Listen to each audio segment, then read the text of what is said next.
이 시간 말씀을 함께 보겠습니다. 마태복음 5장 1절에서 5절까지입니다. 우리 마태복음 5장, 마태복음 5장입니다. 마태복음 5장 우리 1절에서 5절까지입니다.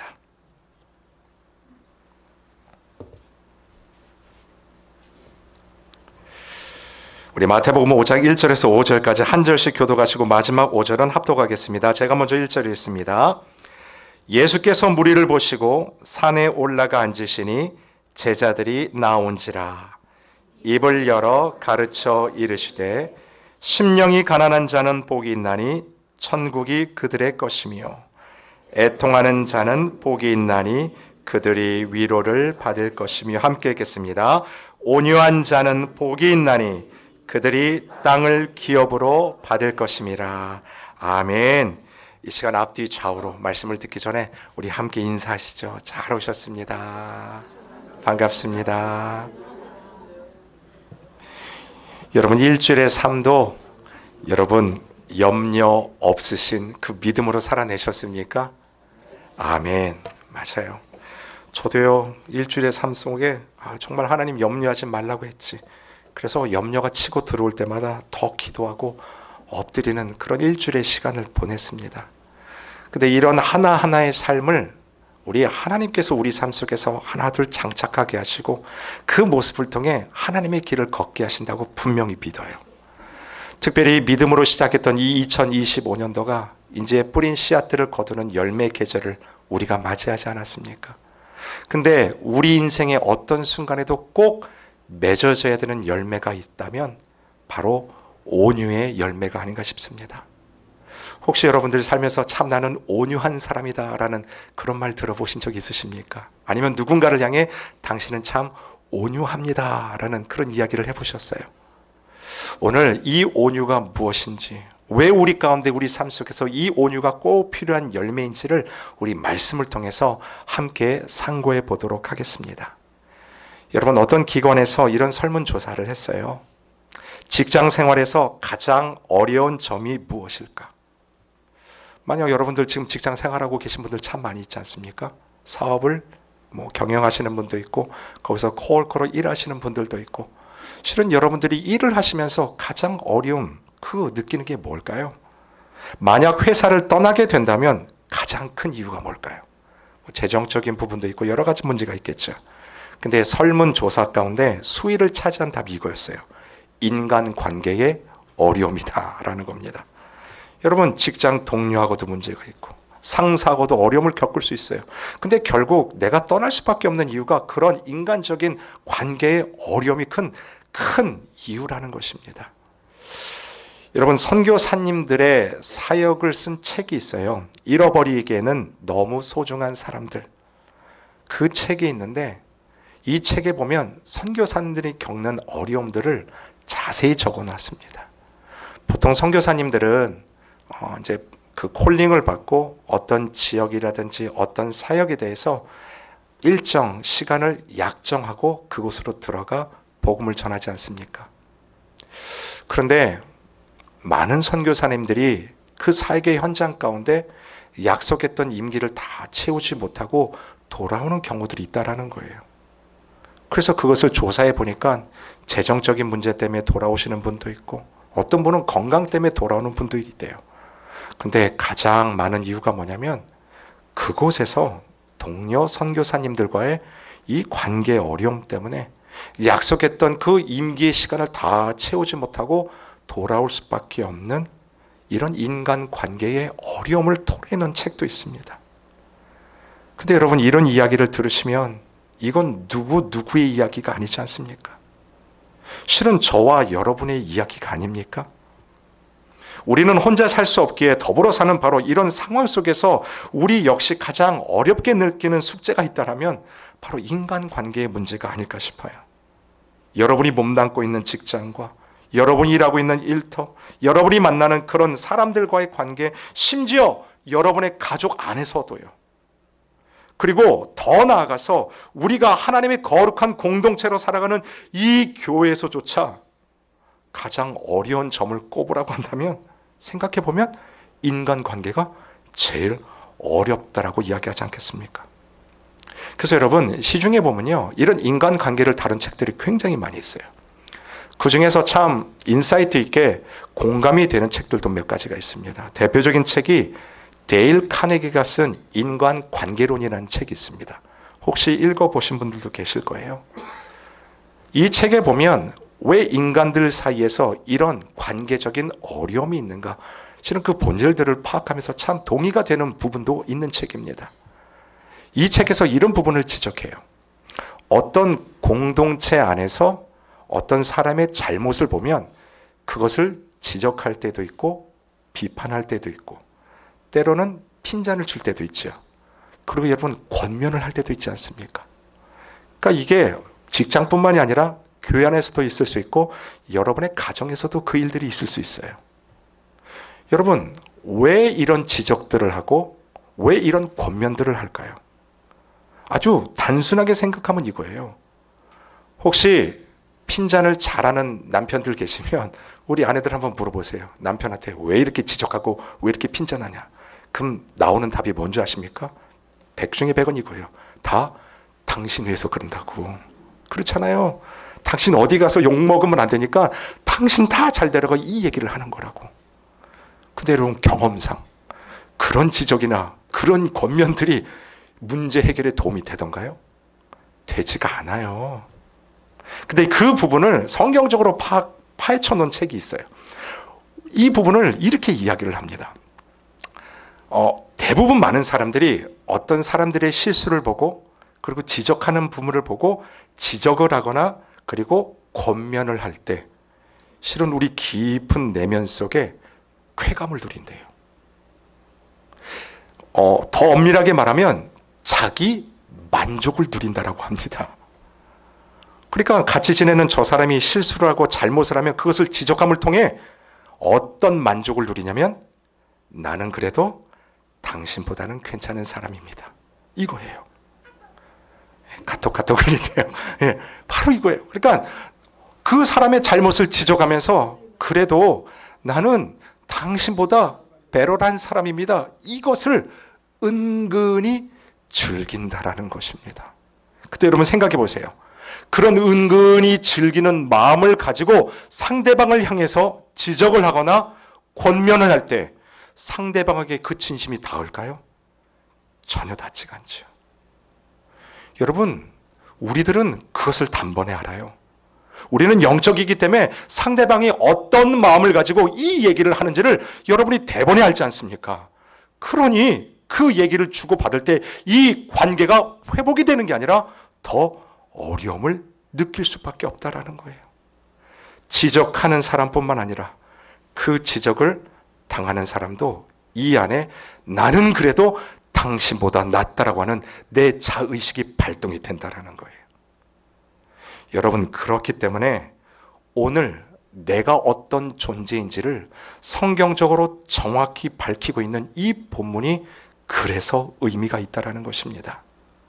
여러분, 오늘 본문을 보시면 특별히 그리스도인들이 누리는 복에 대한 부분을 다루고 있습니다. 여러분, 누가 복된 자라고 이야기합니까? 그래도 나는 당신보다 괜찮은 사람입니다. 이런 삶을 사는 사람이 복되다고 이야기하나요? 아니에요. 누가 복된 사람이냐면 심령이 가난한 자가 복된 자라고 이야기합니다. 애통하는 자가 복된 자라고 이야기하고 있어요. 여러분, 성경이 말하는 심령이 가난함이 뭘까요? 이건 다른 게 아니에요. 내 자신이 하나님 앞에 섰을 때 죄인이라고 고백할 수밖에 없는 죄인임을 뼈저리게 경험하는 것. 나는 하나님의 은혜가 아니고는 도저히 살 수가 없는 구제불능입니다. 나의 죄인됨을 깨닫는 것, 이게 바로 심령이 가난하다라는 것입니다. 여러분, 그런 자들이 하나님 앞에 어떤 모습으로 쓸까요? 바로 애통하는 거예요. 가슴을 치며 하나님, 나는 주님의 은혜가 필요한 자입니다. 즉, 자기 자신에 대해서 성경적으로 정확하게 내 모습이 어떤지를 진단할 수 있는 자, 그 자가 바로 복으로 들어갈 수 있는 자라는 것입니다. 이게 저와 여러분의 모습이에요. 우리 성도들의 모습입니다. 우리 성도들은 나 자신만을 알고 자기 자신 안에 갇혀서 그렇게 살아가는 자들이 아니라 결국 모든 인간들과의 관계 속에서 더불어 살아가는 존재들이기 때문에 남들과의 관계 속에서 분명히 나타나야 되는 성품과 자세가 있어요. 즉, 심령이 가난합니다. 나는 애통한 자입니다. 내가 누구인지를, 나의 죄인됨을 깨닫기 때문에 그 깨달음을 가지고 상대방과의 관계 속에서 성경적으로 반드시 드러날 수밖에 없는 성품, 그게 바로 온유함이라는 것입니다. 여러분, 이 온유함이요, 어떻게 주어지는지를 봤으면 좋겠어요. 갈라디아서 5장 22절과 23절 같이 읽겠습니다. 시작. 오직 성령의 열매는 사랑과 희락과 화평과 오래 참음과 자비와 양성과 충성과 온유와 절제니 이 같은 것을 금지할 법이 없느니라. 아멘. 잘 보세요. 이 9가지 열매들이 있어요. 이 열매의 출발은 어디냐면 오직 성령의 열매라는 거예요. 성령을 통해 얻어지는 열매가 온유입니다. 근데 이 하나님이 주신 것을 금지할 법이 있어요? 없다라는 거예요. 이 뜻이 뭐냐면 이 온유함은 저절로 얻어지는 것이 아니라는 것입니다. 여러분이 태어나면서부터 아니면 책을 많이 읽었다고 습득할 수 있는 것이 절대로 아니라는 거예요. 여러분 한번 생각해 보세요. 어떤 분을 우리는 온유하다라고 생각할까요? 저분은 참 온유하다. 많은 분들이 그래요. 얌전한 분들 있죠. 그리고 순하신 분들, 그를 보면 우리가 어떻게 생각하냐면 저분은 참 순하다, 참 온유하다라고 이야기를 하는데, 실은 여러분 성경적으로 이해하면 순하거나 온순한 거, 이거는 온유하고는 전혀 상관이 없습니다. 또 어떤 분들은 이런 분들이 계세요. 여린 분들 계시잖아요. 목사님 저는 못해요 하면서 이렇게 항상 이 여리신 분들, 근데 이 여리다는 의미도 실은 온유라고 사용할 수 있는 부분이 아니에요.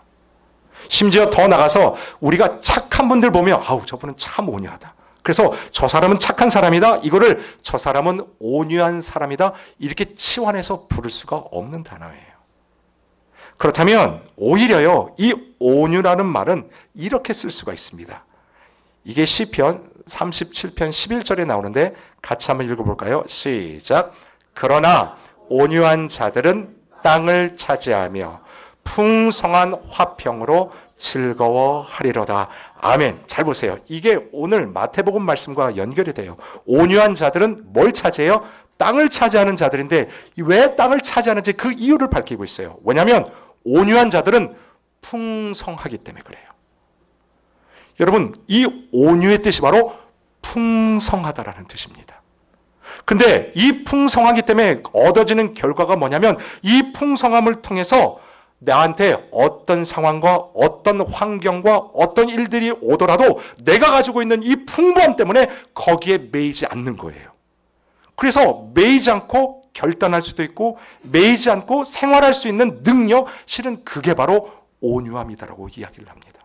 그러니까 여러분들은 이제부터 이렇게 생각하셔야 돼요. 온유함? 그러면 풍성함이에요. 차고 넘치는 것. 자, 이게 어떻게 작용이 되는지를 한번 봤으면 좋겠어요. 이런 풍부한 삶을 살았던 선배들이 있습니다. 대표적인 사람이 우리 아브라함이에요. 이 시간 우리가 창세기 13장 8절부터 10절까지를 볼 텐데 이게 이런 내용이에요. 여러분, 하나님께서 아브라함을 그 갈대아 우르에서 불러내실 때 아브라함 혼자만 출발한 게 아닙니다. 아브라함이 자기 조카 롯을 데리고 출발을 하지요. 그러니까 실은 이 롯을 누가 다 테이크케어 했냐면 아브라함이 다 보살피고 살폈어요. 그래서 하나님이 약속해 주신 그 땅을 찾아서 가는 길에 하나님이 복을 주셔요.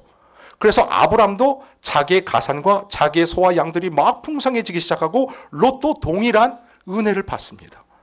어느 순간 보니까 이 아브라함의 종들과 롯의 종들이 막 싸워요. 왜 싸우는지 봤더니 양과 소에 먹일 이 물이 모자른 거예요. 그러니까 그것 때문에 막 싸웁니다. 그래서 아브라함이 생각하는 거예요. 야, 우리가 헤어질 때가 됐다. 자, 그때 아브라함이 롯에게 했던 행동들 속에서 아브라함의 온유함이 드러납니다. 제가 한번 읽어드립니다. 아브라함이 롯에게 이르되 우리는 한 친족이라 나나 너나 내 목자나 내 목자나 서로 다투게 하지 말자. 내 앞에 온 땅이 있지 아니하냐? 나를 떠나가라. 함께 읽겠습니다. 시작. 내가 좌하면 나는 우하고 내가 우하면 나는 좌하리라. 제가 읽어드릴게요. 이에 롯이 눈을 들어 요단 지력을 바라본즉 소알까지 온 땅의 물이 넉넉하니 여호와께서 소돔과 고모라를 멸하시기 전이었으므로 여호와의 동산 같고 애굽 땅과 같았더라. 잘 보세요. 아브라함의 온유함이 어디에서 드러나냐면 땅을 선택하는 그 선택권을 먼저 롯에게 준 모습, 이것을 통해서 아브라함의 온유함이 드러나는 것입니다. 여러분, 아브라함에게는요 기득권이 있어요. 제가 이미 말씀드렸듯이 이 롯을 누가 키웠어요? 아브라함이 여지까지 같이 데리고 다니면서 같이 키운 사람이 바로 아브라함입니다. 아브라함이 연장자예요. 어떻게 보면 그가 택하는 것이 당연하고 그 누구도 먼저 택했다고 해서 그 일에 비판할 자가 아무도 없습니다. 그럼에도 불구하고 자기가 가지고 있는 기득권을 조카를 위해서 양도를 하는 것. 여러분, 이게 뭐예요? 이게 바로 온유라는 것입니다. 여러분, 너가 먼저 택하란 그렇게 할 수 있는 이유가 무엇인지 아십니까? 바로 아브라함 안에 있었던 풍성함 때문에 그래요. 여기서 이 풍성함의 정체가 드러납니다. 아브라함이 무엇을 믿기 때문에, 무엇이 가득 찬 이 풍성 때문에 자기가 택할 수도 있는 그 기득권을 자기 조카에게 양보할 수 있었냐면 하나님이 주신 약속의 말씀이 있었어요. 하나님이 아브라함에게 무슨 약속을 주셨냐면, 아브라함, 나는 너를 통하여 복을 줄 것이다. 너가 어디로 가든지 너는 복의 근원이 될 것이다. 여러분, 아브라함이요, 이 하나님이 주신 약속의 말씀에 가득 참을 통하여 자기가 가지고 있는 힘이요, 그 기득권을 누구를 위해서요? 롯을 위해서 아무 미련 없이 포기할 수 있는 것. 풍성하기 때문에 내가 선택할 수도 있는 그 부분을 선택하지 않는 것. 이게 바로 무엇입니까? 이게 바로 온유라는 것입니다. 여러분, 그런 분들이 있지 않습니까? 공동체 안에서도 계속 내 것만을 요구하고 그것만을 취하는 분들이 있어요. 근데 어떤 분들을 보면 내가 그것을 취하는 게 당연함에도 불구하고 어때요? 상대방을 위해서 그것을 내어놓는 분들도 있어요. 만약 우리 공동체 안에서 그런 일들이 있다고 여러분 한번 생각해 보세요. 장로님들이요, 권사님들이, 집사님들이, 아니 우리 온 성도들이 누가 먼저 나중이라 할 것 없이 상대방을 위해서 자기가 가지고 있는 그 기득권을 놀대요. 여러분, 거기서 어떤 은혜가 펼쳐지는지 아십니까? 온유의 은혜가 펼쳐진다라는 거예요. 그 상태에서 나오는 상대방을 향한 지적이라든지 나를 향한 권면이 그때에 진심으로 받아들여질 수 있다는 거예요. 여러분, 한 교회에서 이런 일이 있었어요. 새벽 기도회 때 있었던 일인데, 그 새벽 기도회 가면 여러분, 자기가 기도하는 자리들이 꼭 있지 않습니까? 그날 성도가 딱 가봤더니 내가 기도하고 있는 그 자리에 처음 본 사람이 앉아 있는 거예요. 여러분, 그러면 어떻게 하면 돼요? 다른 자리에 가서 앉으면 되지요. 근데 가가지고 툭툭툭 칩니다. 여기는 내 자리입니다. 예, 그 성도님이요, 그 다음 주일부터 교회에서 보이지가 않아요. 여러분, 이게 바로 온유함이라는 거예요. 내가 가지고 있는 그 충분한 힘임에도 불구하고 그것을 상대방을 위해서 포기할 줄 아는 것. 그래서 여러분, 이 온유함의 반대가 뭔지 아십니까? 교만함이에요. 참 아이러니하게 교만한 자들 보면 많이 가졌기 때문에 교만한 것 같죠? 아니요, 실은 그 중심을 보세요. 텅텅 비어 있는 거예요. 그거 들키지 않으려고 더 센 척하지요. 그거 들키지 않으려고 허세를 부리지 않습니까? 여러분, 그게 바로 교만함이다라는 것입니다. 자, 성경에 보면 또 한 사람이 등장해요. 하나님이 말씀하신 이 온유한 삶을 산 자가 있습니다. 특별히 이 지구상에서 이 사람만큼 온유한 자가 없다라고 칭찬을 받은 사람이 있어요. 바로 모세입니다. 자, 모세의 이 온유함은 어떤 상태에서 드러나냐면 특별히 그의 누이가 있습니다. 미리암이 모세 나를 자기를 비판하는 그 비판을 받는 지적 속에서 이 모세의 온유함이 드러납니다. 어떤 일이 있었냐면 이 모세가요 구스 여인을 아내로 취하는 거예요. 여러분 구스 여인이 누구냐면 이방 여인입니다. 실은 이것은 모세가 잘못한 일이에요. 그것을 놓고 이 누이에 있던 미리암이 아주 신랄하게 비판을 해요.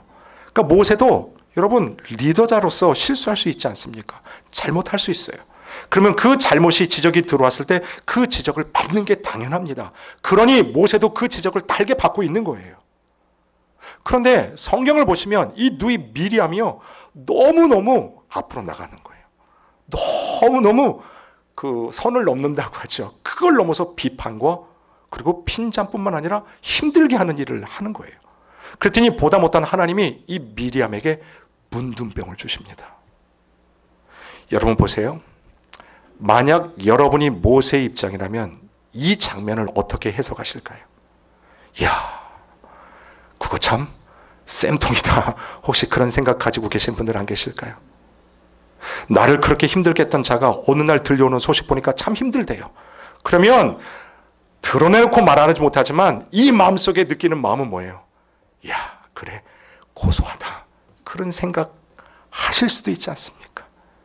그런데 여러분, 모세는요, 자기가 가지고 있는 그 힘을 통해서 이 미리암에게 어떠한 행동도 하지 않습니다.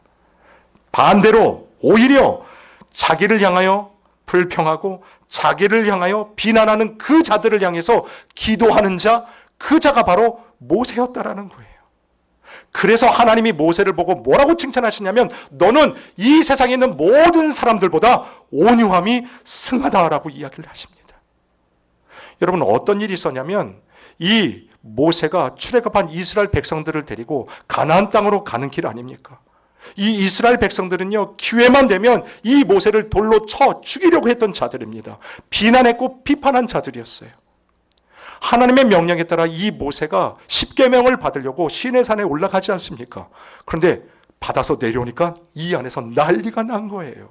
이스라엘 백성들이 금을 다 모아가지고 금송아지를 만들고 이 송아지를 보고 이것이 우리를 애굽에서 구해낸 하나님이다, 이 일을 하고 있는 것입니다.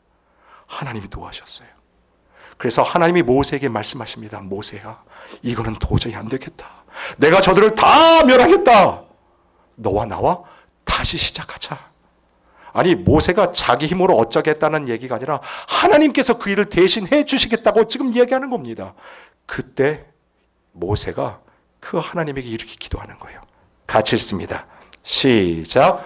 그러나 이제 그들의 죄를 사하시옵소서. 그렇지 아니하시오면 원하건대 주께서 기록하신 책에서 내 이름을 지워버려 주시옵소서. 이게 모세의 모습입니다. 어쩌면 당연한, 어쩌면 그렇게밖에 할 수 없는 상황 속에서도 모세는 하나님 앞에 매달려 이 기도를 드려요. 하나님, 저들의 죄를 용서하여 주시옵소서. 모세가 가지고 있는 그 리더로서의 힘을 그들을 치는데 사용하지 않는 것. 여러분 그것이 뭐예요? 그것이 바로 온유함이다라는 것입니다. 근데 이게 쉬울까요? 정말 어렵습니다. 이건 너무너무 어려운 거예요. 여러분 우리가 예배를 시작하면서 하나님 앞에 엎드리는 순서가 하나 있어요. 우리가 회개의 시간을 항상 갖지 않습니까? 오늘도 하나님 앞에 나갈 때 우리가 회개의 기도를 드렸어요. 여러분 뭐라고 기도드렸습니까? 하나님, 나는 죄인입니다. 그 기도 드리지 않았어요. 저도 그 기도 드렸어요. 하나님, 하나님이 은혜를 베푸신 종이지만 그렇게 살지 못했던 정말 죄인 중에 죄인입니다. 그 고백하고 기도하며 주님 앞에 나가요. 근데 여러분 생각해 보세요. 그 고백을 했는데 옆에 사람이 그 고백을 듣고 나한테 맞아요. 당신 못된 사람입니다. 당신 죄인입니다. 멀리 갈 것도 없어요. 여러분 가정에서 한번 보세요. 아내가 나를 향하여 무엇하고 얘기하고 지적을 하고 이런 부분들에 대해서 여러분 그때 어떤 마음이 드세요? 맞아, 난 죄인이야. 그 고백이 나오던가요? 아니에요. 그런 이야기를 들으면 제일 먼저 반응하는 게 뭐냐면 그래도 나는 이걸 죄송합니다. 오해하지 말고 들으세요. 야, 그래도 니보다는 낫다. 그 마음이 여기서 나오잖아요. 그래서 여러분 이거예요. 모세처럼 그 비판과 지적을 받는 그 자리에 여러분이 딱 계시면 모세처럼 이 힘을 사용하지 않는 온유함이 드러나기가 그렇게 힘들다라는 것입니다. 여러분, 모세가 그 비난 속에서도 그들을 위해 기도해 줄 수 있었던 그 이유, 그 인격이 고매하기 때문에 그럴까요? 모진 고된 수련을 겪었기 때문이었을까요? 아니에요. 단 하나입니다. 심령이 가난한 거예요. 즉 내가 죄인임이 분명히 깨달아지는 거예요. 그리고 그 문제의 핵심에는 누가 있어요? 바로 내 자신이 있음을 깨닫는 것입니다.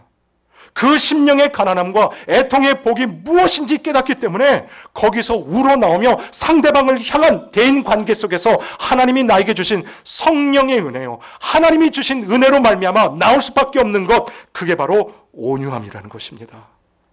사랑하는 성도 여러분, 우리가 이 삶 가운데 나가기를 주님의 이름으로 축원을 드려요. 여러분들이요, 어떤 비난을 받을 때요, 소화할 수 있는 그 복음적인 자세를 취하시기를 부탁을 드립니다. 변명 대신에 맞습니다. 내가 죄인입니다. 맞아요. 내가 못된 사람 맞습니다. 근본적으로 죄악의 뿌리가 깊은 사람입니다. 여러분, 그러한 나를 살리기 위해서 예수님이 곤장 한 대 맞은 거 아니에요. 저와 여러분의 이 죄값을 치르기 위하여 예수님이 당하셔야만 됐던 고난은 뭡니까? 자기의 하나밖에 없는 그 생명을 십자가에 내어 놓아야 된다는 거예요. 저와 여러분이 어떤 존재예요? 그 십자가의 은혜로만이 구원을 받고 오늘도 주 예수 그리스도를 따라가는 자들, 그게 저와 여러분 아닙니까? 사랑하는 성도 여러분, 이 온유함으로 주님 앞에 서시기를 주님의 이름으로 축원을 드립니다.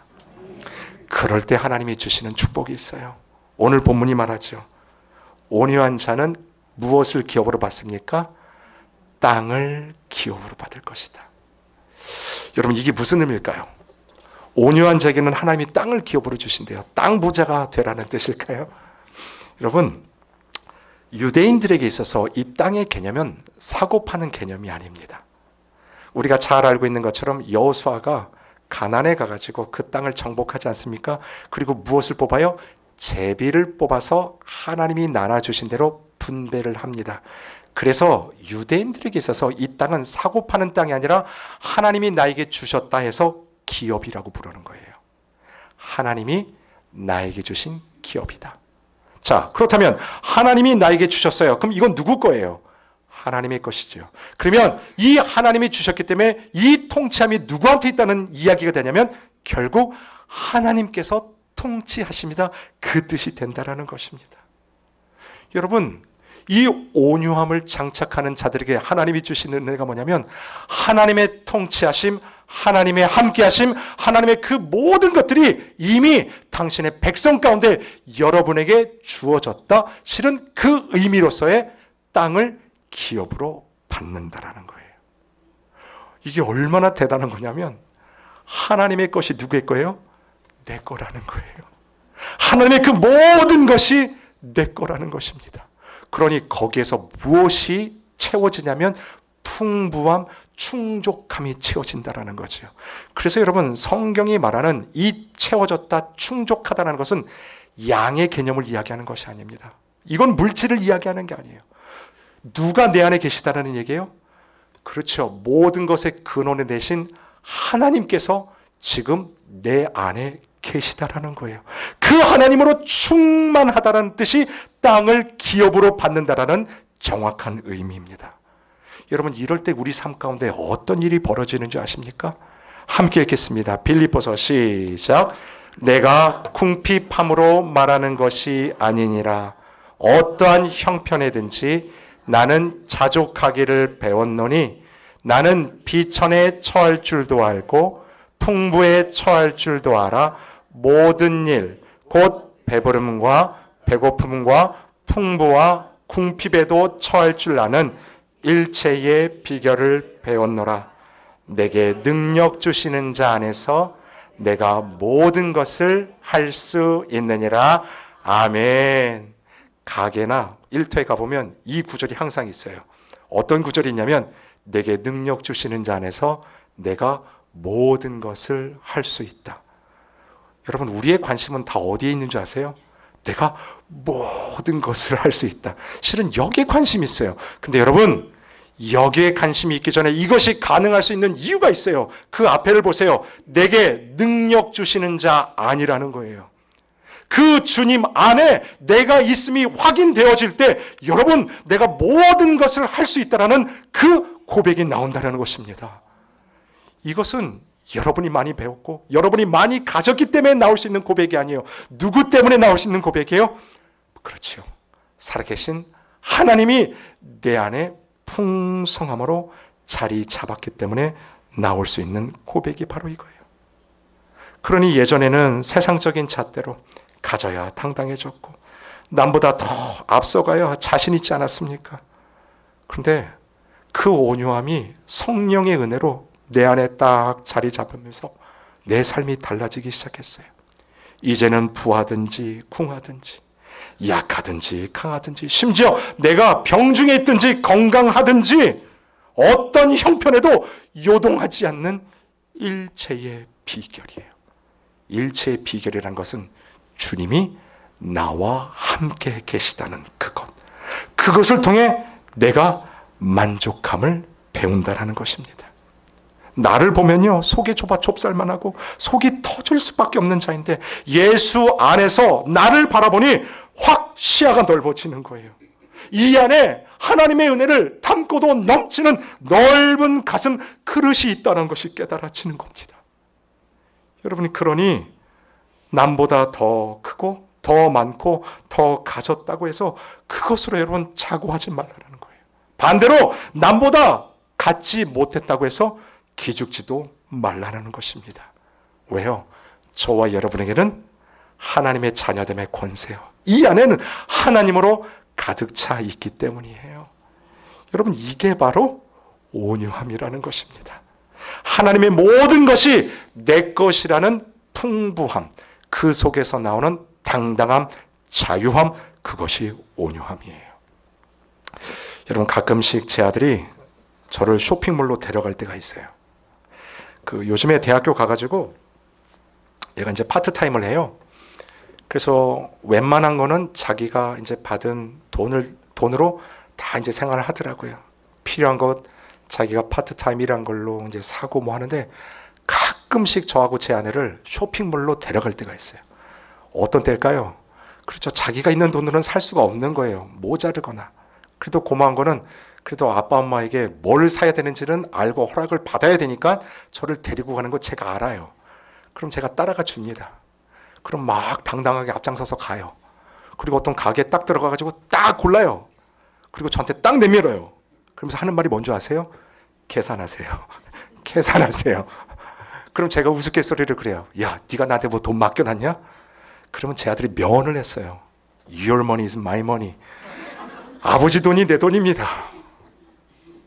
근데 여러분, 제가 깨달은 게 있어요. 여러분, 이게 뭔지 아세요? 이게 믿음이라는 거예요. 이게 당당한 거예요. 아니, 나한테 돈을 맡기지도 않았는데 딱 내면서 아버지 계산해 주십시오. 여러분, 성경에 보면 이런 말씀이 있죠. 아들이 아버지에게 떡을 달라고 하는데 돌을 줄 자가 있고 생선을 달라고 하는데 뱀을 줄 자가 있느냐. 아무리 약한 자라도 자기 자식에게는 가장 좋은 것을 줄 줄 알거든. 하물며 하나님이 우리들을 먹이시고 기르시고 키우지 아니하시겠냐라는 거예요. 여러분, 이게 뭐냐면 하나님의 모든 것이 내 것이라는 당당함입니다. 그래서 상대적인 평가 속에서 세상적으로는 남보다 덜 가진 것 같고 못 미친 것 같고 그것을 통해서 아직 멀었다라고 하는 그 비판의 손가락질을 받을 때마다 그것이 우리로 하여금 절대로 비굴하게 만들지 않는다라는 것입니다. 그것이 여러분으로 하여금 의기소침하게 만들지 않는다라는 거예요. 오히려 당당하게 설 수 있도록 만든다라는 거예요. 내가 그리스도 예수 안에 있는 당당함, 바로 온유함을 이야기하는 것입니다. 그래서 그런 자들이 누릴 수 있는 은혜가 또 있어요. 함께 읽겠습니다. 시작. 영광과 욕됨으로 그러했으며 악한 이름과 아름다운 이름으로 그러했느니라. 우리는 속이는 자 같으나 참되고 무명한 자 같으나 유명한 자요, 죽은 자 같으나 보라 우리가 살아있고 징계를 받는 자 같으나 죽임을 당하지 아니하고 근심하는 자 같으나 항상 기뻐하고 가난한 자 같으나 많은 사람을 부유하게 하고 아무것도 없는 자 같으나 모든 것을 가진 자로다. 아멘. 잘 보세요. 속이는 자 같으나 참되대요. 여러분에게 주신 그 말씀은 참된 진리의 말씀이라는 거예요. 무명한 자 같으나 유명한 자, 하나님 앞에서 여러분은 가치 있는 존재 있는 자들이라는 거예요.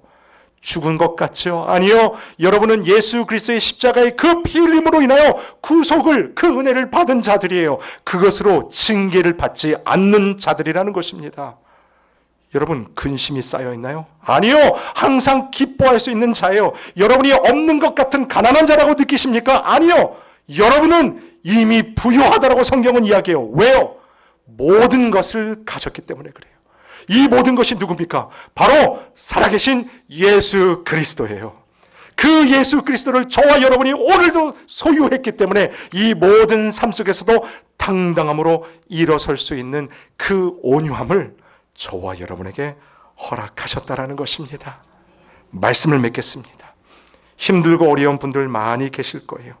그러나 그리스도 안에서 우리가 다 가진 자라는 이 넉넉함 속에서 나오는 온유함으로 여러분의 삶 속에 승리를 거두시는 분 되시기를 주님의 이름으로 축원합니다. 아멘.